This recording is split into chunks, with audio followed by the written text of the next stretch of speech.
Hello everyone. हम हरियाणा की one liner question series कर रहे थे जिसमें हमने सारे धर्म कर लिए थे। आज हम करेंगे महाजनपदों का उदय, लेकिन उससे पहले हम एक और चीज़ स्टार्ट करेंगे। डेली 10 PYQ किया करेंगे जो यूपीएससी से एसएससी लेवल हर एग्ज़ाम के लिए आपके इम्पोर्टेंट है। PYQ ही है, अपनी तरफ से कुछ नहीं बनाया हुआ। तो चलो हम स्टार्ट करते हैं। क्वेश्चन नंबर 1 क्या है भाई? प्राचीन भारतीय शहरी केंद्रों के संबंध में निम्नलिखित कथनों पर विचार विमर्श कीजिए। तो देखिए फर्स्ट क्या है? धोलावीरा अपनी परिष्कृत जल संरक्षण प्रणाली के लिए जाना जाता है। सेकंड ऑप्शन, पाटलिपुत्र मौर्य साम्राज्य के तहत एक प्रमुख प्रशासनिक राजधानी के रूप में कार्य करता था। अरिकमेडु प्राचीन समय में रोम के साथ व्यापार का एक महत्वपूर्ण केंद्र था। हस्तिनापुर सिंधु घाटी सभ्यता का एक प्रमुख शहरी केंद्र और राजनीति था। तो इसमें से देखिए कौन कौन सा पॉइंट ठीक होगा। देखो हस्तिनापुर सिंधु घाटी सभ्यता का एक प्रमुख शहरी केंद्र था। हस्तिनापुर तो भाई महाभारत में था। हस्तिनापुर क्या था? कुरुओं का प्रदेश था। कुरुओं का प्रदेश था तो ये कोई सिंधु घाटी सभ्यता का तो प्रमुख केंद्र था ही नहीं। तो ये तो ऑप्शन कट हो गया। अब हमारा क्या रहा है? अरिकमेडु प्राचीन समय में रोम के साथ व्यापार का एक महत्वपूर्ण केंद्र था। ये बिल्कुल ठीक है। क्यों? अरिकमेडु आज के किसको बोला जाता है? पांडुचेरी को बोला जाता है ना भाई। किसको बोला जाता है आज के? पांडुचेरी को। पांडुचेरी के पास स्थित लगा लो, ठीक है। ये एक जो पांडुचेरी था ये व्यापारिक केंद्र था ना, व्यापारिक केंद्र था। क्योंकि पांडुचेरी क्या थी भाई? बंदरगाह थी। क्या है पांडुचेरी? बंदरगाह है। बंदरगाह है तो वहां पे व्यापार का एक महत्वपूर्ण केंद्र अपने आप हो गया ना। यहाँ से हमें क्या क्या मिला था? रोमन कलाकृतियाँ मिली थी जिसमें उनके मिट्टी के बर्तन और सिक्के शामिल थे। यहाँ से फिर क्या हो गया? अगर उनके सिक्के हैं, उनके बर्तन हैं, तो वहाँ से क्लियर है कि उनके साथ एक व्यापारिक संबंध था। ठीक है भाई, तो ये आपका ठीक है। पाटलिपुत्र मौर्य साम्राज्य के तहत एक प्रमुख प्रशासनिक राजधानी के रूप में कार्य करता था। ये कथन बिल्कुल ठीक है। पाटलिपुत्र क्या है भाई? आज का पटना जो बिहार में है। मौर्य साम्राज्य के दौरान जैसे चंद्रगुप्त मौर्य के टाइम पर, अशोक के शासनकाल में ये क्या था भाई? एक प्रशासनिक और राजनीतिक केंद्र था। किस किस के टाइम पे भाई? चंद्रगुप्त मौर्य के टाइम पे और अशोक के टाइम पे ना। क्या था ये? राजनीतिक और प्रशासनिक केंद्र था। बिल्कुल ठीक है। और ये क्या थी भाई? मौर्यों की राजधानी कौन सी थी? पाटलिपुत्र थी। तो ये तो प्रशासनिक राजधानी के रूप में कार्य करता है। ये भी बिल्कुल ठीक है। धोलावीरा किस में थी भाई? आपकी इंडस वैली सिविलाइजेशन में थी और इसकी जल संरक्षण प्रणाली के लिए ये फेमस था धोलावीरा। धोलावीरा आज कहाँ पर है? गुजरात में है। गुजरात में है ना। तो यहाँ पे तो थाई संरक्षण प्रणाली, यानी कि आपका फर्स्ट ऑप्शन भी बिल्कुल ठीक है। तो हमारे कौन कौन से ऑप्शन ठीक है? 1 2 3, केवल 1 2 और 3। नेक्स्ट क्वेश्चन इज, निम्नलिखित प्राचीन कलाकृतियों को उनके जुड़े अनूठे सांस्कृतिक प्रथाओं या नवाचारों में सुमिलित कीजिए। तो देखो हड़प्पा की मोहरें विदेशी व्यापार का प्रारंभिक प्रतिनिधित्व, अशोक के अभिलेख प्रारंभिक उपयोग, क्षेत्रीय बोली भाषाओं में लिपियों का ये प्रारंभिक उपयोग यहाँ आएगा भाई। प्रारंभिक उपयोग, लिपियों का प्रारंभिक उपयोग, मेगालिथिक डोलेमोन दक्षिण भारत में दफनाने की प्रथाओं का परिणाम, और मौर्य स्तंभ शाही अधिकार के लिए प्रतीकवाद। तो इसमें देखिए क्या क्या ठीक होगा। हड़प्पा की मोहरें भाई, क्या कौन कौन सी मोहरें होती थी हड़प्पा की? उसमें पशुओं और प्रतीकों को दर्शाया जाता था। व्यापारिक प्रथाओं से ये जुड़ी हुई थी और इनकी मोहरें हमें कहाँ कहाँ से मिलती है? जैसे मेसोपोटामिया से मिलती है जो इसकी समकालीन सभ्यता थी। तो ऐसा कहा जा सकता है ना कि जो हड़प्पा की मोहरें थी वो विदेशी व्यापार के संबंध से संकेत देती थी। तो इसका तो ये हो जाएगा। क्या हो जाएगा भाई? ये ठीक लग रहा है। अशोक के अशोक के अभिलेख किस किस लैंग्वेज में मिले हैं भाई हमें? ब्राह्मी, ख्रोष्टी, लिपि इनमें मिले ना, यानी कि क्षेत्रीय बोली बोली जाती थी, क्षेत्रीय बोली बोली जाती थी। ठीक है, क्योंकि अशोक के शिलालेख किस किस में बोले जाते थे? प्राकृतिक और क्षेत्रीय बोलियों के प्रयोग के लिए उल्लेखनीय है, जिससे उनके शिलालेख साम्राज्य के विभिन्न क्षेत्रों में व्यापक जनसंख्या के लिए सुलभ हो गए। थर्ड क्या था भाई? मेगालिथिक डोलमन। मेगालिथिक डोलेमोन था जो, ये क्या था भाई? ये महापाषाणकालीन डोलेमेन था, जो कहाँ से थे? जो हमारे दक्षिणी भारत में पाए जाते थे। जो मेगालिथिक डोलेमेन्स थे ये कहाँ पाए जाते थे भाई? इंडिया में, दक्षिण भारत में।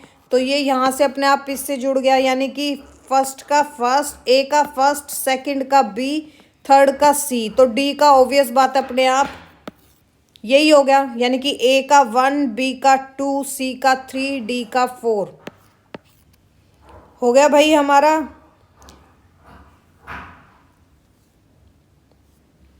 नेक्स्ट क्वेश्चन इज, प्रागैतिहासिक काल के अंतर्गत विभिन्न संस्कृतियों को किस काल में रखा जाता है भाई? स्टोन एज में रखा जाता है, सबको पता है इस चीज का। मानव सभ्यता के विकास की प्रथम अवस्था कौन सी थी भाई? प्रथम अवस्था कौन सी थी? ये लोग इधर उधर खाना बदोश की जिंदगी जीते थे ना, ये शिकार कर लेते थे, जहाँ खाना मिलता था वहाँ ये भाग जाते थे और वहीं रहने लगते थे, फिर वहाँ ख़त्म हो जाता था तो ये नेक्स्ट जगह पहुँच जाते थे। तो कौन सा था भाई वो? शिकार और संग्रहण। कौन सा था? शिकार और संग्रहण।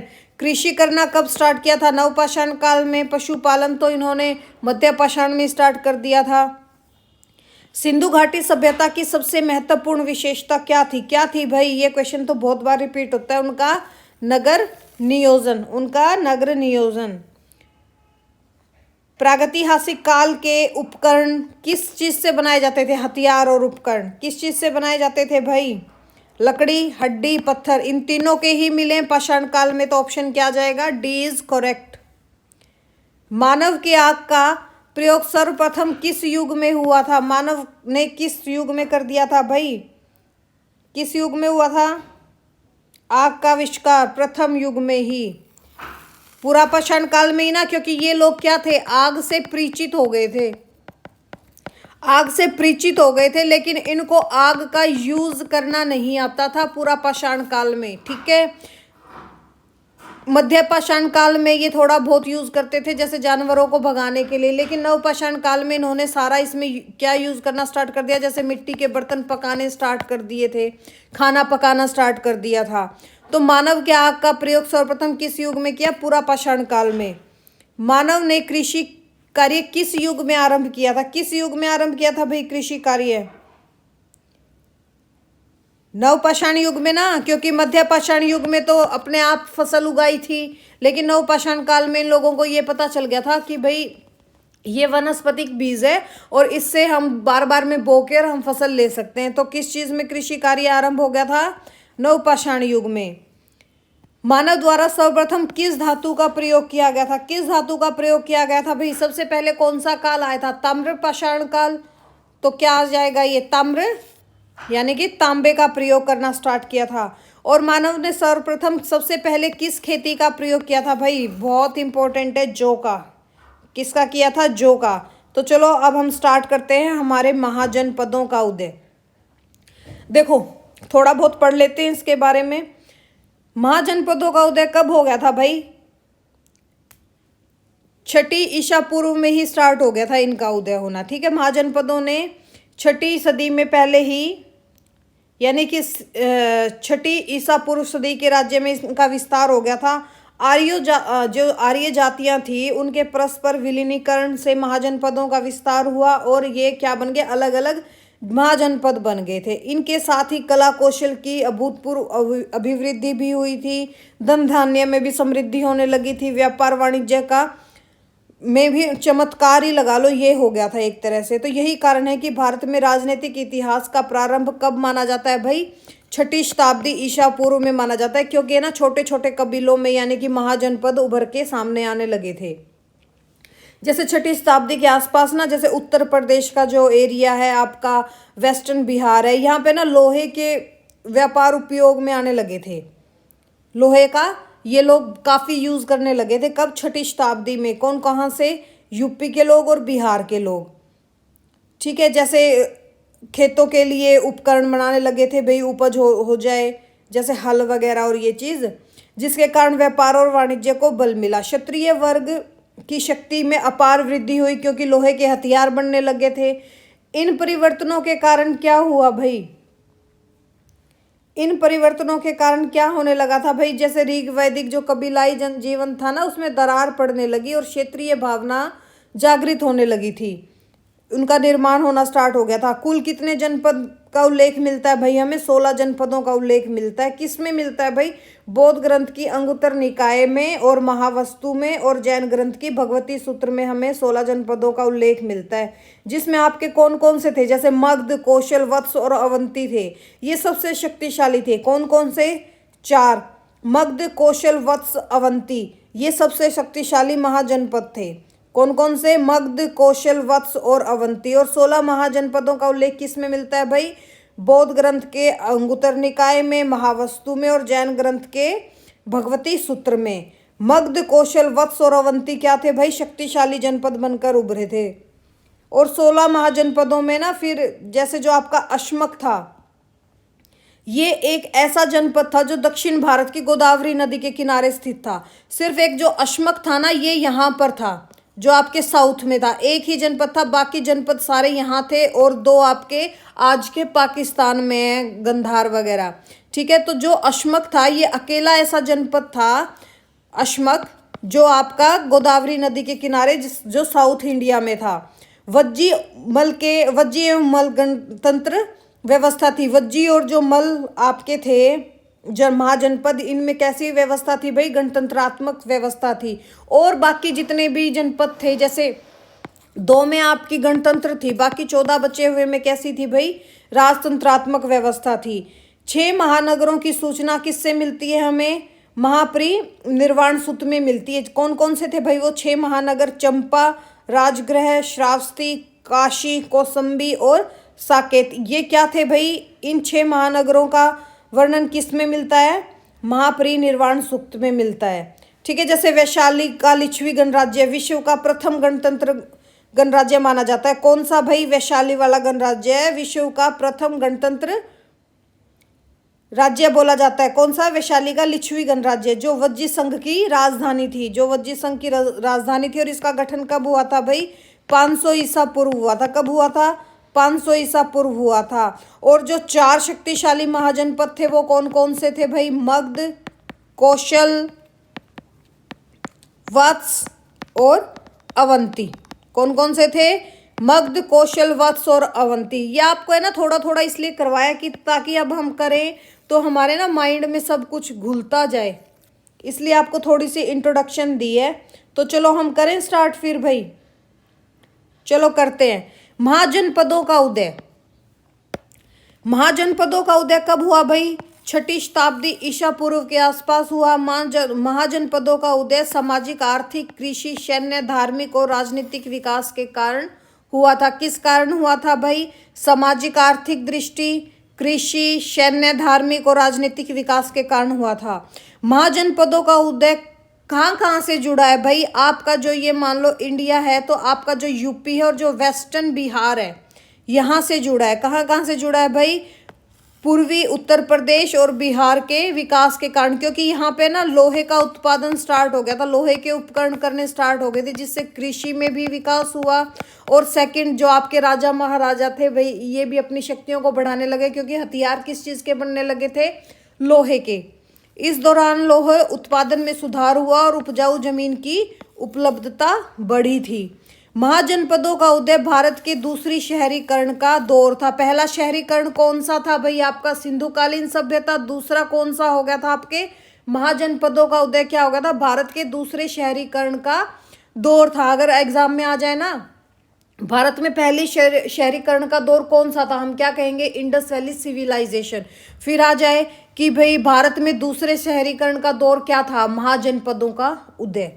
महाजनपदों के दौरान राजनीतिक केंद्र पश्चिम से पूर्व में सिंधु गंगा के मैदानों में आ गए थे। महाजनपदों के दौरान राज्यों के बीच राजनीतिक गठबंधन होने लगे थे।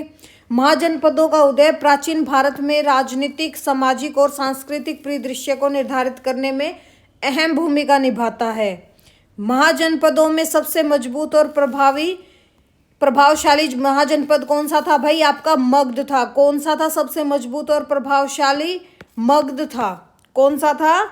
मगध था। और शक्तिशाली महाजनपद चार कौन कौन से थे? एक तो मगध था, कौशल था, वत्स था और अवंती था। मगध, कौशल, वत्स, अवंती, ये सबसे शक्तिशाली महाजनपद थे। लेकिन इनमें भी सबसे शक्तिशाली कौन सा था भाई? मगध था। महाजनपद शब्द किससे आया भाई? संस्कृत से आया है, जिसमें महा का मतलब होता है महान और जनपद का मतलब क्या होता है? भारत के लोगों का पैर जमाना। ठीक है, यानी कि कहते हैं ना हमारा कब्जा हो गया यहाँ पे, वो चीज। महाजनपद का अर्थ क्या है? महा प्लस जनपद। महा मीन्स महान, जनपद मीन्स भारत के लोगों का पैर जमाना। जनपद वैदिक भारत के प्रमुख साम्राज्य थे। किसके थे भाई? वैदिक, क्योंकि वैदिक में क्या थे भाई? आपके कबीले थे। महाजनपद और जनपद में यही डिफरेंस है। उस युग के दौरान आर्य सबसे सशक्त जनजातियां थी। वैदिक काल में सबसे सशक्त जनजाति कौन थी भाई? आर्य थे, इसलिए उन्हें क्या बोला जाता था? जन बोला जाता था।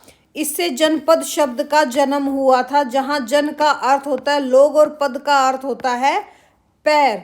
6वीं शताब्दी ईसा पूर्व लगभग 22 अलग अलग जनपद थे। कब थे भाई? इससे पहले 22 थे, लेकिन फिर क्या हुए? 16 एकदम बनकर उभरे जो शक्तिशाली थे। सामाजिक आर्थिक विस्तार मुख्य रूप से कृषि और सैन्य में लोहे के औजार का उपयोग के कारण हुआ था। साथ ही भाई जो उनके आध्यात्मिक और राजनीतिक विकास के छोटे छोटे कारण थे, उनकी वजह से क्या हुआ भाई? राज्यों या जनपदों या महाजनपदों का उदय हुआ था। जनपद सहायता और राजनीतिक संप्रभुता के लिए एक दूसरे से लड़ते थे और कुछ जनपदों ने अपने क्षेत्र का विस्तार किया। ऐसे ऐसे कि 16 जनपदों विकसित हो गए थे। ठीक है, स्टार्टिंग में कितने थे? 22, लेकिन फिर ये एक दूसरे से लड़ने लगे भाई, एक दूसरे से ही लड़ने लगे। जो सा शक्तिशाली था वो एक दूसरे पे कब्जा कर लेता था। फिर कितने जनपद आए भाई? 16 जनपद।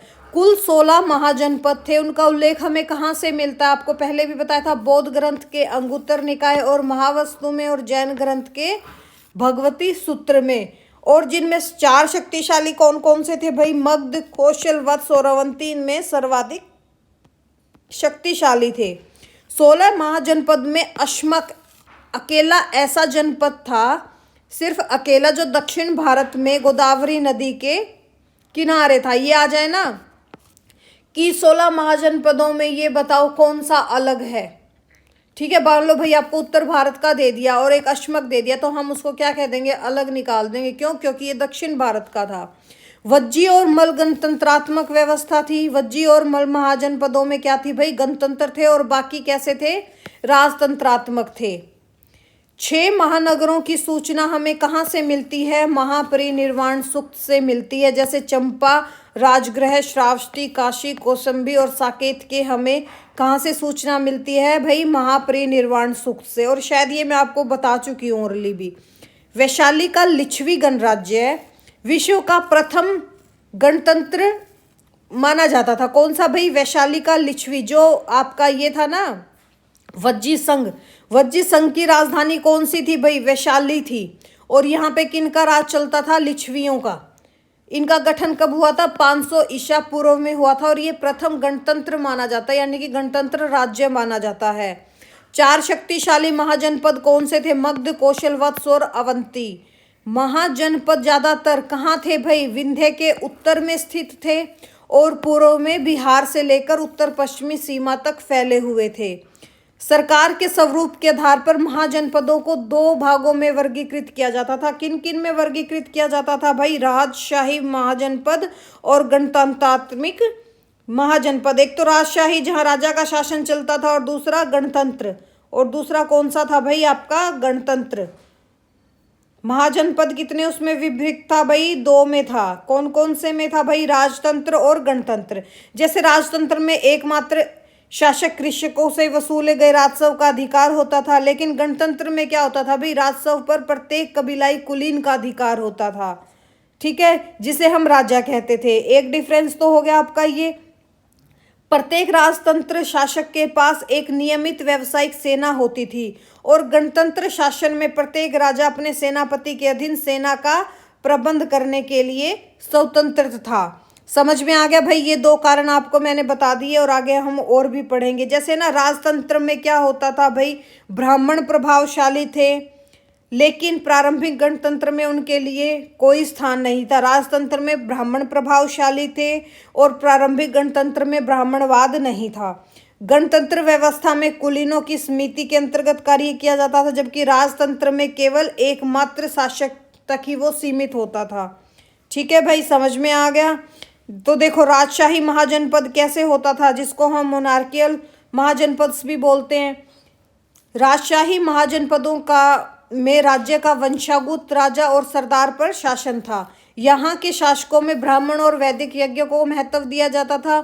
कौशल और मगध जैसे महाजनपदों में राजतंत्रीय प्रकार की सरकार का पालन किया जाता था। किस किस में? कौशल और मगध में। कैसा शासन था भाई? राजतांत्रिक। और गणतंत्र महाजनपद क्या होता था? गणतांत्रिक और कुलीन महाजनपदों में राजा को राजाओं के समूह से चुना जाता था और अपनी लड़ने की क्षमता के लिए ये लोग जाने जाते थे। यहाँ सभा नामक एक सभा की मदद से प्रशासन चलता था। यहाँ ब्राह्मण और वैदिक यज्ञों को अधिक महत्व नहीं दिया जाता था, जबकि राजतंत्र में दिया जाता था। कुछ बौद्ध ग्रंथों से यह स्पष्ट होता है कि ब्राह्मणों को सामाजिक पदानुक्रम में क्षत्रियों से नीचे रखा गया था। किसमें? गणतंत्र में। वज्जी में सरकार के कुलीन तंत्र के रूप में पालन किया गया था। ऐसे महाजनपदों को क्या नाम दिया गई भाई? इनको क्या बोला गया था? गण संघ। क्या बोला गया था इनको? गण संघ। तो चलो अब हम करते हैं हमारे महाजनपद कौन कौन से थे। जैसे अंग थे। अंग की राजधानी क्या थी भाई? चंपा। और इनका जो आज के दिन किस नाम से जाने जाते हैं भाई? ये मुंगेर और भागलपुर। पहला जनपद कौन सा है? अंग। इसकी राजधानी क्या थी भाई? चंपा। और इनके जो फेमस स्थान थे वो कौन कौन से? मुंगेर और भागलपुर। इनकी राजधानी चंपा जो 6ठी शताब्दी ईसा पूर्व में 6 महान शहरों में से एक थी और अपने व्यापार और वाणिज्यिक केंद्र के लिए जानी जाती थी। करें भाई? चंपा यह चंपा नदी और गंगा नदी के संगम पर स्थित थी। अंग कहाँ पर स्थित था भाई? चंपा नदी और गंगा नदी पर। आपको मैं मैप पे भी ये चीज करवाऊंगी। ठीक है। इनकी राजधानी चंपा 6ठी शताब्दी ईसा पूर्व में 6 महान शहरों में से एक थी और यह अपने व्यापार और वाणिज्यों के लिए जानी जाती थी। अंग का उल्लेख किस में मिलता है भाई? अथर्ववेद और प्रज्ञापन में मिलता है। किस में मिलता है? अथर्ववेद और प्रज्ञापन में मिलता है, जो जैन का एक अत्यंत पूजनीय ग्रंथ है। प्रज्ञापन क्या है भाई? जैनों का पूजनीय ग्रंथ है। इसमें बिंबिसार द्वारा मगध साम्राज्य में मिला लिया गया था। बाद में क्या हुआ था? बिंबिसार ने इसको मगध साम्राज्य में मिला लिया था। फिर आपका दूसरा कौन सा आता है भाई? मगध। मगध की राजधानी कौन सी थी भाई? राजगृह या गिरिव्रज? कौन सी थी इनकी राजधानी मगध की? राजगृह या गिरिव्रज। और इनके फेमस स्थान कौन कौन से थे? गया और पटना। आधुनिक काल में इनको क्या बोलते हैं? गया और पटना ना। यह सबसे शक्तिशाली और समृद्ध महाजनपदों में से एक था। इनकी राजधानी राजगृह 5 पहाड़ियों से सुरक्षित थी। कितनी पहाड़ियों से सुरक्षित थी भाई? 5 पहाड़ियों से। और है ना, इनके बारे में जो हम अभी महाजनपद पढ़ रहे हैं, इनके बारे में ना हम अलग अलग करके पढ़ेंगे भाई। अंग क्या था, अंग में कैसे कैसे शासन था, कौन शासक था, ये सब पढ़ेंगे। आज तो सिर्फ हम इंट्रोडक्शन कर रहे हैं महाजनपदों का। इनके जो अधिकांश क्षेत्रों को जीतकर साम्राज्यवाद की नीति की शुरुआत की और चंपा नदी द्वारा मगध को अंग से अलग किया गया था। कौशल की राजधानी क्या थी भाई? श्रावस्ती। और ये कहाँ था आपका? ईस्टर्न यूपी में। यह पश्चिम में गोमती नदी, पूर्व में सदानीरा नदी, उत्तर में नेपाल की पहाड़ियों और दक्षिण में सेंदिका नदी से घिरा हुआ था। हिरण्यनाभ, महाकासल, प्रसेनजीत और सुधोधन कौशल इसके क्या थे भाई? कुछ शासक थे। कौन कौन से? हिरण्यनाभ, महाकाशल कह दो या महाकौशल कह दो, प्रसन्नजीत और सुधोधन। राजा विदूप के शासनकाल के दौरान कौशल को मगध में मिला दिया गया था और अयोध्या, साकेत और श्रावस्ती इसके महत्वपूर्ण नगर थे। काशी की राजधानी क्या थी भाई? वाराणसी, जिसको आज के दिन हम बनारस बोलते हैं। इनकी राजधानी वाराणसी गंगा और गोमती नदियों के संगम पर स्थित थी। ये अपने घोड़े के बाजारों और सूती वस्त्रों के लिए जाने जाते थे। काशी के शासक कौन थे भाई? बृहदर्थ। ने किस पर विजय प्राप्त कर ली थी भाई? कौशल पर। किस पर विजय प्राप्त कर ली थी? कौशल पर। कौशल है ना, आपको ऐसे भी देखने को मिलेगा, ऐसे लिखा हुआ, वैसे होता तो ऐसे है, टाइपिंग में कौशल हो गया। हालांकि बाद में इसे कौशल से मिला लिया गया, जो मगध और कौशल के बीच युद्ध का कारण बन गया था। वज्जी की राजधानी क्या थी भाई? वैशाली, जिसको आज का बिहार बोला जाता है। वज्जी में सरकार के कुलीन तंत्र और गणतंत्र रूप से पालन किया जाता था, क्योंकि पहला ही गणतंत्र राज्य कौन सा था भाई? वज्जी था। गंडक नदी में, और यहाँ किसके टाइम पे हुआ था भाई? ये लिच्छवी वंश के टाइम पे हुआ था। ठीक है, लिख देती हूँ अच्छे से।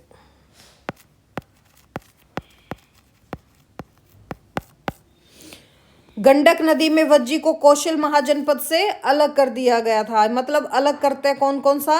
गंडक नदी। यह लिच्छवियों द्वारा शासित था। विदेहन, वृज्जी और ज्ञानत्रिक वज्जी पर इनका शासन करने वाले महत्वपूर्ण वंश थे। वज्जी को बौद्ध और जैन दोनों ग्रंथों में 16 महाजनपदों में से एक को भी सूचीबद्ध किया गया है। ठीक है, दोनों ने ही इसको सूचीबद्ध किया है। मल, कुशीनारा। मल की राजधानी क्या थी भाई? कुशीनारा, जो आज का देवरिया है ना यूपी में, वो एरिया। मल में सरकार में कुलीन तंत्र या गणतंत्र रूप से पालन किया जाता था, जिन्हें क्या बोलते थे हम? गण संघ। क्या बोलते थे भाई? गण संघ। इनकी जो शाखाएं थी उनमें कौन कौन सा एरिया था भाई? पावा और कुशीनारा इनके क्या थे भाई? प्रमुख शहर थे। और बुद्ध के समय में ये बहुत महत्वपूर्ण शहर थे। कौन कौन से? पावा और कुशीनारा। बुद्ध की मृत्यु कहाँ हुई थी भाई? कुशीनारा में, जहाँ महापरिनिर्वाण भी बोलते हैं इनका।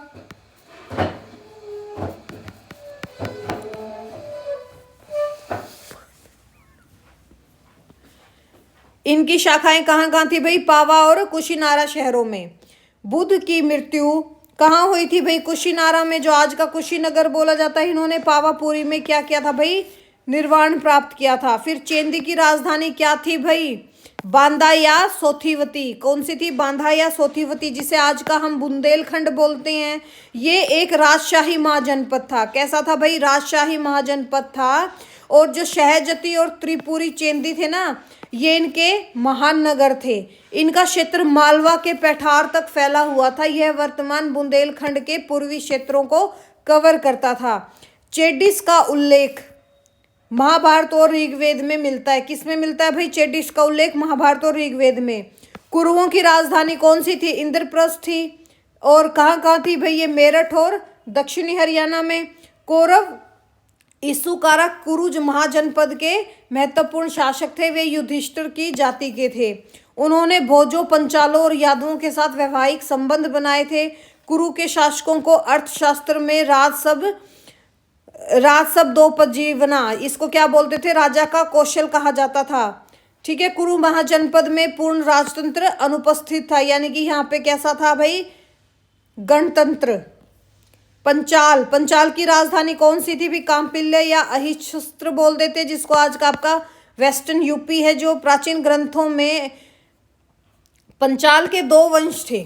ठीक है, प्राचीन ग्रंथों में उत्तरी पंचाल और दक्षिणी पंचाल। ठीक है, भागीरथी नदी द्वारा 2 वंशों में इनको विभाजित किया गया था। एक तो अहिच्छत्र उत्तरी पंचाल इनकी राजधानी थी, और जबकि काम्पिल्य दक्षिण पंचालों की थी। अहिच्छत्र किन की थी भाई? उत्तरी पंचालों की। और काम्पिल्य किन की थी? दक्षिण पंचालों की थी। प्रारंभ में उन्होंने सरकार में एक राजतंत्रीय रूप से पालन किया था, और बाद में फिर ये गणतंत्र रूप में आ गए थे।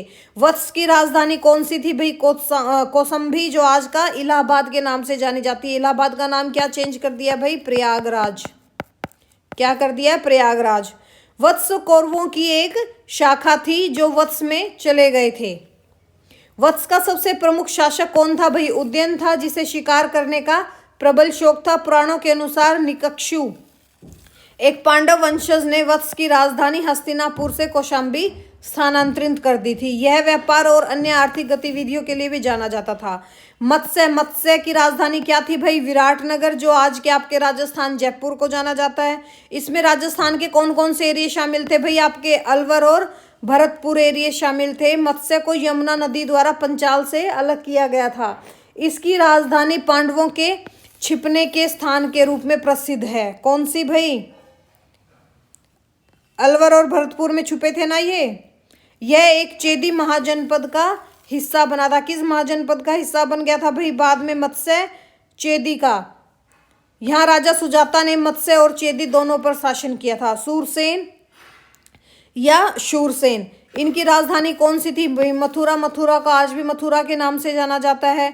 राजधानी मथुरा यमुना नदी के तट पर स्थित थी। उन्होंने सरकार में कुलीन तंत्र और गणतंत्र रूप का पालन किया था। उन्हें गण संघ कहा जाता था।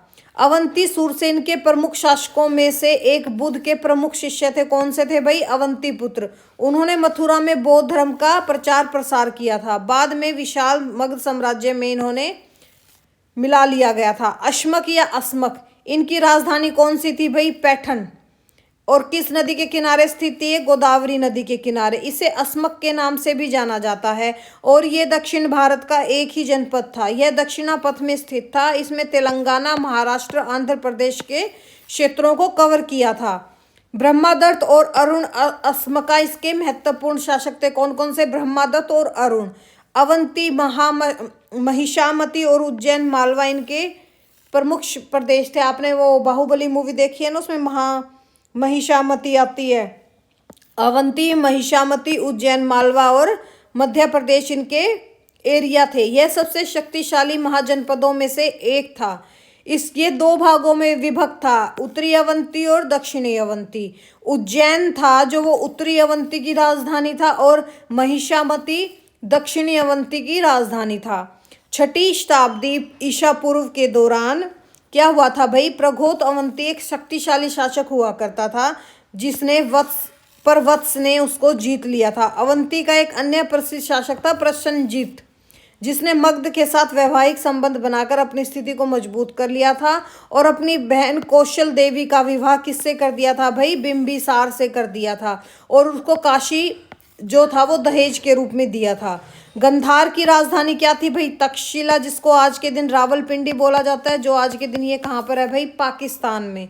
कहाँ पर है भाई? पाकिस्तान में। इनकी राजधानी तक्षशिला थी जो प्राचीन भारत का एक महत्वपूर्ण शिक्षा केंद्र था।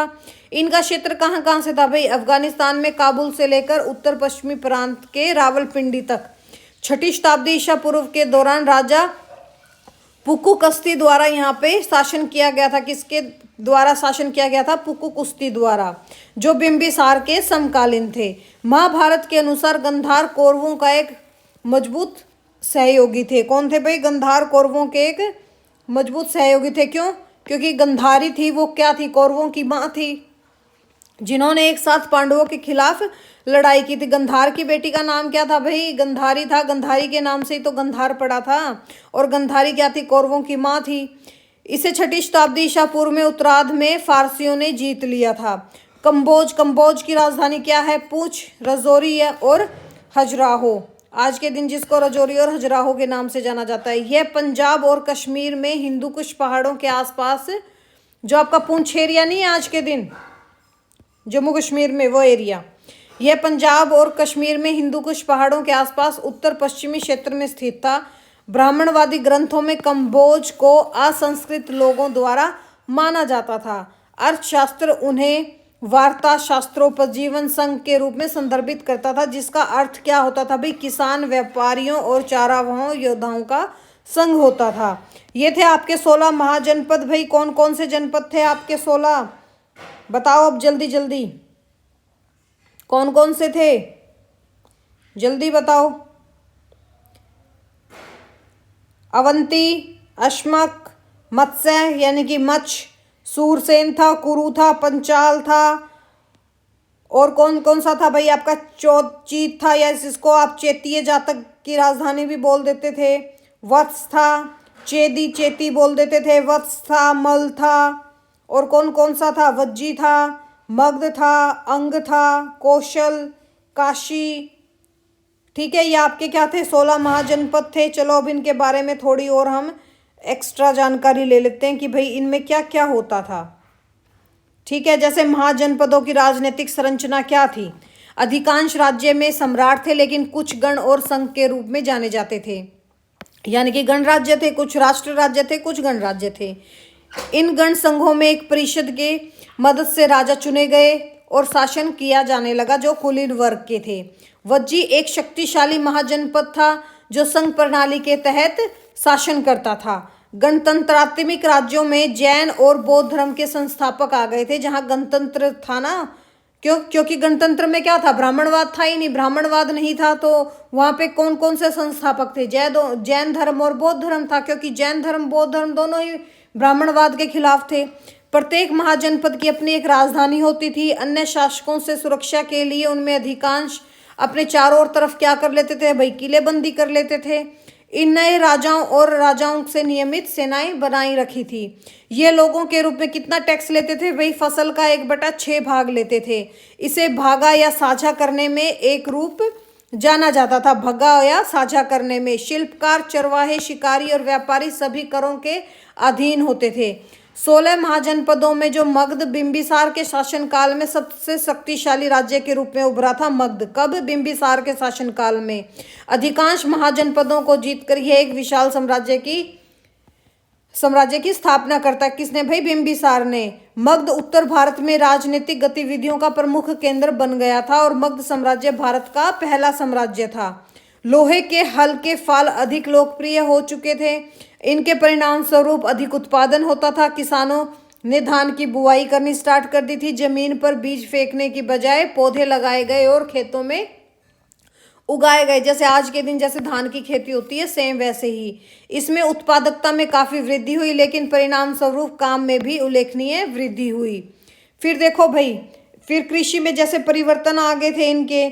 फिर जैसे आपके जनपद और महाजनपद में क्या डिफरेंस था भाई, जैसे जन का अर्थ किससे होता था, लोगों से होता था। ये लोग एक जनजाति और एक जातीय समूह या आदिवासी संगठन को दर्शाते थे। भारत आर्य जैसे कि प्रारंभिक वेद ग्रंथों में लिखा हुआ है, कैसे थे भाई, खानाबदोश आदिवासी राज्यों में रहते थे ना। ये आदिवासी राज्य संगठन में जैसे को जन कहा जाने लगा। फिर धीरे धीरे किस में चेंज हो गए थे भाई, एक दूसरे पर अधिकार करने लगे। 22 थे ना स्टार्टिंग में ये, फिर एक दूसरे पर अधिकार करने लगे, जिससे कितने जनपद उभर के आए, 16 महाजनपद। चलो भाई, ये था हमारा महाजनपद। जैसे महाजनपद की विशेषताएं क्या थी भाई, मुख्य घटक क्या थे, कैसे कैसे रहते थे। जैसे इनके राजा होते थे, मंत्री होते थे, देश, दुर्ग वाले शहर, खजाना, सेना और मित्र होते थे। जैसे गण संघराज्य कौन से होते थे भाई, जिनका मुख्य कार्यकाल होता था, जिसे गणपति या गणराज्य के नाम से भी जाना जाता था, और ये वंशागत नहीं होता था। गण पूर्वी भारत में हिमालय की तलछटी के आसपास रहते थे। कहाँ रहते थे, हिमालय की तलछटी के आसपास रहते थे। सरकार की प्रतिनिधि प्रणाली के साथ शासन होता था। स्थागरा था ना के नाम से जाने वाले एक हॉल में ये परिषद के विषयों पर चर्चा करते थे और बहस करते थे, और है ना मतदान के उपयोग ये करते थे कि भाई कौन सा इनके लिए ठीक रहेगा। गौण संघों में केवल 2 स्तर के क्षत्रिय राजकुल आए थे, जिसको हम सत्तारूढ़ परिवार बोल देते हैं या दास कर्मचार बोल देते हैं। ठीक है भाई, चलो भाई देखो अब मैप में कंबोज और गंधार।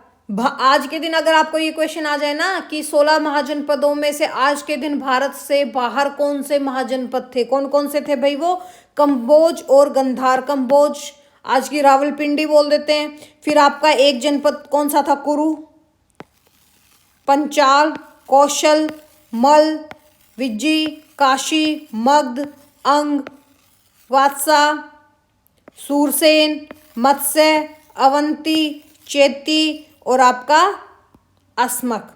हो गई आपके महाजनपद। इसमें ना यूपी में अकेले 8 महाजनपद हैं। ठीक है, ये काम मैं आपको देती हूँ, आप कमेंट करके बताना कौन कौन से थे। ये था भाई आपका आज का महाजनपद का उदय। कल से हम इसके बारे में डिटेल करेंगे भाई, मगध में किस किस का शासनकाल रहा और कैसे रहा।